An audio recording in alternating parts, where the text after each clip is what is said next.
क्या BITSAT exam JEE mains के मुकाबले काफी इजी एग्जाम होती है?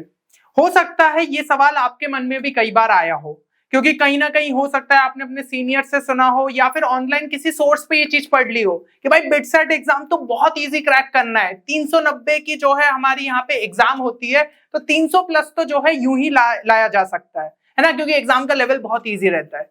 तो इन बातों में कितनी सच्चाई है? क्या सही में अगर एग्जाम इतना ज्यादा क्रैक करना इजी होता तो सभी अभी जो है बिट्स पिलानी में बैठे होते?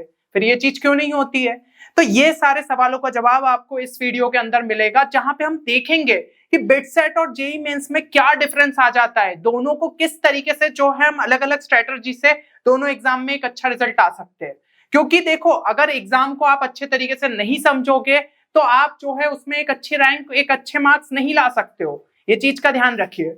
तो सबसे पहले तो भाई नजर डालना पड़ेगा कि दोनों के बीच में क्या सिमिलैरिटीज है, क्या ऐसी चीजें हैं जो कि दोनों के बीच में कॉमन है। तो अगर कॉमन चीजों का पता होगा तो कम से कम प्रिपरेशन भी उसी तरीके से कर पाओगे। तो सबसे पहली अगर हम सिमिलैरिटी की बात करें कि दोनों का जो सिलेबस है वो कॉमन है। ऐसा नहीं है कि भाई आपको जेईई मेंस के लिए कुछ अलग पढ़ना है, बिटसेट के लिए कुछ अलग पढ़ना है। दोनों में जो पढ़ना है वो लगभग आपका सेम रहेगा। एनसीईआरटी को दोनों ही जो है बेस मान के चलते हैं। हाँ, लेवल जरूर जो है एनसीईआरटी के बराबर नहीं होता, लेकिन एक जो सिलेबस का बेस है कि हाँ बुक के अंदर ये टॉपिक्स दिए तो यही यही एग्जाम में पूछे जाएंगे, बस लेवल ऑफ डिफिकल्टी चेंज होते जाती है। दूसरी चीज ये है कि भाई अगर आप अपने कॉन्सेप्ट्स में जो है अच्छे हैं जेईई मेंस में, तो ये चीज जो है ना बिटसेट के लिए भी उतनी ही बेनिफिशियल रहेगी, क्योंकि कोई कॉन्सेप्ट थोड़ी चेंज हो जाएगा। क्वेश्चन का हो सकता है वेरिएशन आ जाए, क्वेश्चन का जो है कॉन्सेप्ट का पूछने का तरीका चेंज हो जाए, लेकिन जो कॉन्सेप्ट है वो तो सेम का सेम रहेगा। तो यही चीज है कि अगर सिलेबस आप एक एग्जाम के लिए अच्छे से प्रिपेयर कर रहे हो तो दूसरे में आपको बेनिफिट होना ही होना है। तीसरी चीज ये है कि भाई देखिए 2024 में दोनों ही एग्जाम्स जो है मोस्टली आपके 2 अटेम्प्ट में कंडक्ट कराई जाएगी। मोस्टली क्यों लिखा है? क्योंकि एनटीए का भरोसा नहीं कर सकते कब क्या चेंज ला दे। बाकी बिट्स एडमिनिस्ट्रेशन अभी 2 साल से तो आपके 2 अटेम्प्ट कंडक्ट कर रहा है, तो हम ये चीज के लिए थोड़ा सा यहाँ पे जो है श्योरिटी रख सकते हैं कि हाँ इस बार भी आपके जो है 2 अटेम्प्ट ही हमें देखने को मिल जाए। अब यहाँ पे तो बात कर ली कि भाई दोनों के अंदर क्या क्या समानता है। अब देखते हैं कि दोनों के बीच में क्या क्या डिफरेंसेस है। ऐसी क्या चीज है जो कि बिटसेट एग्जाम को जेईई मेंस के मुकाबले अलग बना देती है, या फिर जेईई मेंस एग्जाम जो है वो बिटसेट के मुकाबले हमारी थोड़ी अलग एग्जाम हो जाती है। तो सबसे पहली चीज यहाँ पे आ जाती है आपकी पेपर पैटर्न। पेपर पैटर्न जो है दोनों ही एग्जाम्स का एंटायरली डिफरेंट है। सबसे पहले बात कर ले अगर जेईई मेंस की, तो 75 क्वेश्चन हमें सॉल्व करने रहते हैं 180 मिनट में। ऐसे तो अगर पेपर उठा के देखो टोटल आपके 90 क्वेश्चंस पूछे जाते हैं, लेकिन क्या होता है सेक्शन बी होता है हमारा न्यूमेरिक टाइप क्वेश्चन, तो उसमें हर एक सब्जेक्ट के अंदर 10 में से सिर्फ 5 अटेम्प्ट करने रहते हैं। तो टोटल अटेम्प्ट करने के लिए अगर बात करें तो आपके पास 75 क्वेश्चन रहते हैं और टाइम दिया रहता है आपके पास 3 घंटे। मतलब एवरेज अगर बात करें हर क्वेश्चन के लिए आपको लगभग 2 मिनट 24 सेकंड मिलते हैं। अब उसमें से ऐसा हो जाता है कि इनऑर्गेनिक केमिस्ट्री के क्वेश्चन इजी रहते हैं तो जल्दी जल्दी जो है हम सॉल्व कर लेते हैं, वहां से जो टाइम सेव करते हो उसको फिर मैथ सेक्शन में आप जो है लगा सकते हो। ये चीज रहती है, तो वो तो स्ट्रेटेजिकली वर्क करना रहता है पेपर के हिसाब से। लेकिन अगर बिटसेट की बात करें तो भाई ये सब सोचने का टाइम ही नहीं मिलता है, क्योंकि 130 क्वेश्चन रहते हैं और टाइम आपके पास उतना ही है 180 मिनट में। तो हर एक क्वेश्चन के लिए हम कह सकते हैं कि 1 मिनट 23 सेकंड आपको जो है मिलता है। तो यहाँ पे बहुत ज्यादा टाइम नहीं रहता है कि कौन सा क्वेश्चन में, मतलब आपने कोई क्वेश्चन स्टार्ट किया और उसमें जो है आपने सारी स्टेप्स लिखी, आंसर तक पहुंचे, आंसर सही नहीं आया तो फिर से उसको जो है हम अटेम्प्ट कर रहे हैं, इतना टाइम नहीं रहता। तो ये एग्जाम जो है ना ज्यादा आपसे जो है स्पीड की रिक्वायरमेंट मांगती है। ये जो है आपको पेपर पैटर्न में सबसे बड़ा डिफरेंस देखने को मिल जा रहा है। अगली चीज अगर हम जो है यहाँ पे बात करें कि भाई जैसा मैंने आपको बताया कि बिटसेट जो है अब पूरी आपकी स्पीड और एक्यूरेसी पे खेलेगा, तो अब आपको जो है यहाँ पे इस चीज का ध्यान रखना है कि आप ज्यादा से ज्यादा अपनी स्पीड और एक्यूरेसी पे वर्क करो। स्पीड जितनी अच्छी रहेगी आप क्वेश्चंस को उतने जल्दी सॉल्व करोगे। 130 क्वेश्चन 180 मिनट में करना है तो वो कोई हलवा तो है नहीं, तो उसके लिए आपको अपनी स्पीड जो है बहुत अच्छी रखनी पड़ेगी, साथ ही साथ एक्यूरेसी भी अच्छी रखनी है। क्योंकि अब भाई इतने नंबर ऑफ क्वेश्चंस है तो उसमें आप ये अफोर्ड नहीं कर सकते हो कि आपके क्वेश्चंस यहाँ पे गलत ज्यादा हो रहे हैं, क्योंकि उससे नेगेटिव मार्किंग भी आपकी जो है ज्यादा हो सकती है। तो ये चीज का जो है यहाँ पे ध्यान रखिए। देन यहाँ पे स्पीड को किस तरीके से इंप्रूव करें, क्योंकि ये एक सबसे बड़ा फैक्टर हो जाता है आपके बिटसेट एग्जाम के लिए। तो स्पीड को हम किस तरीके से इंप्रूव कर सकते हैं? पहला जो इंपॉर्टेंट पॉइंट है वो है आपका टाइम बाउंडेड क्वेश्चंस प्रैक्टिस। जब भी क्वेश्चंस प्रैक्टिस करने के लिए बैठ रहे हो, अभी अगर कोई भी बुक जो है आप सॉल्व करते हो तो उसको जो है टाइम बाउंडेड मैनर में करो। ये डिसाइड कर लो कि ये क्वेश्चन के लिए मुझे इतना टाइम देना है। या फिर ऐसा जैसे कोई एक्सरसाइज सॉल्व करने बैठ रहे हो, उसके अंदर 20 क्वेश्चन है, तो भाई आधे घंटे में ये 20 क्वेश्चन मुझसे सॉल्व होने चाहिए। जरूरी नहीं है कि आपसे पूरे 20 क्वेश्चन सॉल्व हो जाए, लेकिन खुद के लिए अगर एक एम रखोगे, एक गोल रखोगे, तो कहीं ना कहीं जो है आपकी स्पीड लगातार इंप्रूव होगी। अगर आपसे जो है आधे घंटे में नहीं हो तो शुरू में 35 मिनट या 40 मिनट का ब्रैकेट लो, फिर उसको धीमे धीमे 30 मिनट तक लाओ, 30 से भी 25 मिनट ले आओ तो और बेहतर है। तो इस तरीके से रेगुलर जो है खुद को चैलेंज आपको देना पड़ेगा।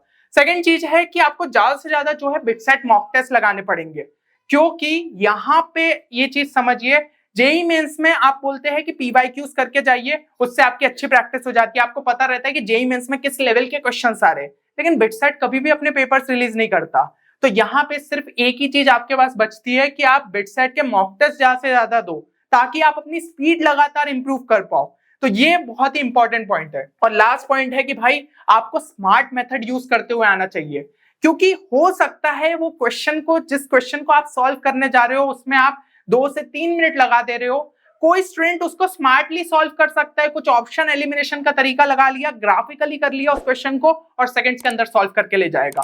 तो वो जो उसके पास टाइम बच रहा है ना, 2-3 मिनट जो दूसरा स्टूडेंट खा रहा है, जो टाइम वो सेव कर रहा है, उसमें वो 2-3 क्वेश्चन एक्स्ट्रा लगा सकता है। तो इसलिए भाई ये स्मार्टनेस की बहुत ज्यादा रिक्वायरमेंट रहती है पेपर में, तो इन स्मार्ट मेथड्स पे हमें वर्क करना रहता है। तो ये चैनल आपके लिए जो है लगातार वीडियोस लाएगा कि किस तरीके से जो है आप स्मार्ट मेथड्स जो है पेपर के टाइम पे लगा सकते हो। तो ये चीज के लिए चैनल के साथ जरूर जुड़े रहिएगा।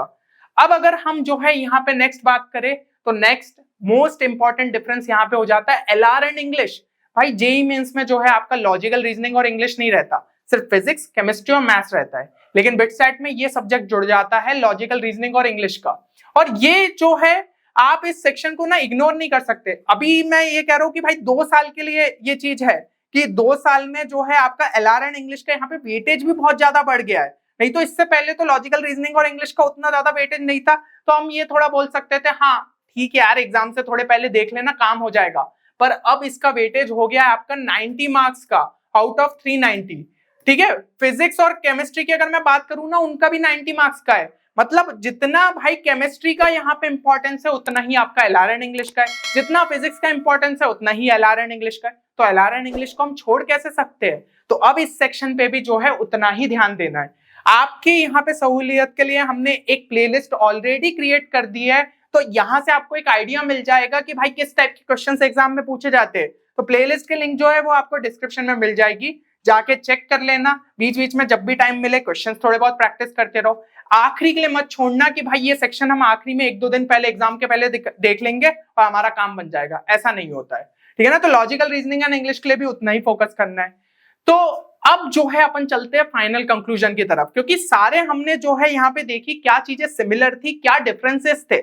लेकिन अगर एक फाइनल कंक्लूजन ले कि भाई कौन सी एग्जाम यहाँ पे जो है आपके लिए टफ है, तो देखो सबसे पहली चीज कि हमने ये देखा भाई लेवल ऑफ क्वेश्चंस हो सकता है हमारे बिटसेट में इजी हो क्या सकता है, होना ही पड़ेगा, क्योंकि 130 क्वेश्चन करने हैं 3 घंटे के अंदर, तो कहीं ना कहीं लेवल तो वो कम रखेंगे। लेकिन फिर बात वही आ जाती है कि आपको आपकी स्पीड एंड एक्यूरेसी बहुत हाई रखनी पड़ेगी। जेईई मेंस में ऐसा रहता है कि सिलेक्टिव क्वेश्चंस भी कर लो, जैसे मैथ सेक्शन की ही बात कर ले, सिलेक्टिव क्वेश्चंस भी कर लो, एक अच्छे परसेंटाइल बन जाएंगे। पर बिटसेट में तो नंबर ऑफ क्वेश्चन ज्यादा करोगे तब जाके जो है चांसेस है कि आप उस ब्रांच का कट ऑफ को क्लियर कर रहे हो, है ना? तो ये चीज का जो है सबसे बड़ा डिफरेंस हो जाता है। देन एलआर एंड इंग्लिश तो भाई अपने आप में डिफरेंस क्रिएट कर रहा है, एक अच्छा खासा वेटेज भी कैरी कर रहा है। हो सकता है कोई स्टूडेंट इस सेक्शन पे ज्यादा फोकस कर ले और इसमें जो एक अच्छा स्कोर ले आए, है ना? तो ये चीज का ध्यान रखना है। देन मॉक टेस्ट मस्ट है बिटसेट के लिए, क्योंकि पीवाईक्यूज अवेलेबल नहीं रहते, तो स्पीड बढ़ाने का एक ही तरीका है, ज्यादा से ज्यादा प्रॉपर और रेलिवेंट मॉक टेस्ट आप दे। बाकी हमारे प्लेटफॉर्म पे आपके लिए जो है बहुत जल्द जो है मॉक टेस्ट भी अवेलेबल हो जाएंगे, तो सारे आपको जो है नोटिफिकेशन चैनल के थ्रू मिल जाएंगे। बस इसे सब्सक्राइब करके रखे, साथ ही साथ बेल आइकन को जरूर से प्रेस कर दे ताकि कोई भी नोटिफिकेशन आप मिस ना करो। ठीक है ना? तो ये चीज जो है मॉक टेस्ट आपको रेगुलर इंटरवल पे जो है देते जाने रहेंगे, ताकि आप जो है जेईई मेंस की प्रिपरेशन तो कर ही रहे हो, साथ ही साथ आपको पता रहे कि आपकी स्पीड और एक्यूरेसी भी बराबर से जो है बिटसेट के लिए चल रही है। क्योंकि एग्जाम के टाइम पे ऐसा नहीं कि आखिरी के 10 दिन बचे, अब 10 दिन लगातार मॉक टेस्ट दूंगा, भाई नहीं, वो रेस्टिंग पीरियड रहता है, उसमें हमने जो है अभी तक कुछ गलतियां करी थी उन पे आखिरी पे नजर डाल ले और 2-3 मॉक टेस्ट दे दो, ताकि आपको समझ में आ जाए कि हाँ उस रेंज के आसपास मैं स्कोर ला रहा हूं तो एग्जाम में भी मैं एक अच्छा स्कोर ला सकता हूं, ये वो वाला पीरियड रहता है। तो इस हिसाब से वर्क करिएगा, है ना। तो मेरे हिसाब से यहाँ पे सारे पॉइंट्स आपको जो है अच्छे तरीके से क्लियर हो गए होंगे। बाकी आप क्या टारगेट ब्रांच और बिटसेट 2024 के लिए क्या टारगेट स्कोर लेके चल रहे हो, कमेंट सेक्शन में जरूर बताइएगा।